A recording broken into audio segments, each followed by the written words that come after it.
জঙ্গলের মাঝে হঠাৎ করে বাঘের সাথে গাধার দেখা হলো। দেখা হওয়ার সাথে সাথেই গাধা বাঘকে বলল, তুমি কি জানো ঘাসের রং নীল?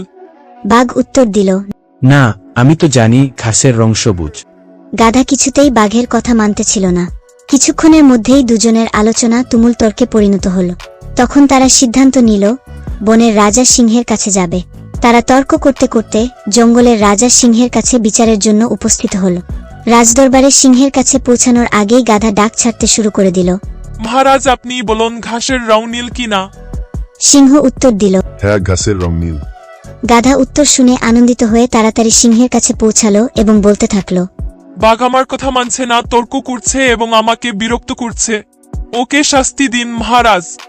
সিংহ তখন ঘোষণা করল, বাঘকে 5 বছরের জন্য চুপ থাকার শাস্তি দেওয়া হলো। গাধা বাঘকে ভুল প্রমাণিত করতে পেরে খুশিতে লাফাতে লাগলো এবং বলতে বলতে চলে গেল, ঘাসের রং নীল, ঘাসের রং নীল, হা হা হা হা, কি মজা কি মজা, ঘাসের রং নীল। আর ওইদিকে বাঘ শাস্তি মেনে নিল, কিন্তু সিংহকে জিজ্ঞাসা করল, মহারাজ, আপনি আমায় শাস্তি দিলেন কেন, যখন ঘাসের রং সত্যি সবুজ? তখন সিংহ বলল, তুমি ঠিকই বলেছ, ঘাসের রং সত্যি সবুজ। তখন বাঘ অবাক হয়ে জিজ্ঞাসা করল, তাহলে আপনি আমায় শাস্তি দিলেন কেন?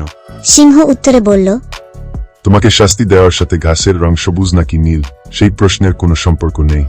তোমাকে শাস্তি দিয়েছি কারণ তোমার মতো সাহসী বুদ্ধিমান প্রাণী একটা গাধার সাথে তর্ক করে সময় নষ্ট করেছ, এবং এইরকম একটা বাজে কারণে আমার কাছে এসে আমার সময়ও নষ্ট করেছ, তাই তোমাকে শাস্তি দিয়েছি।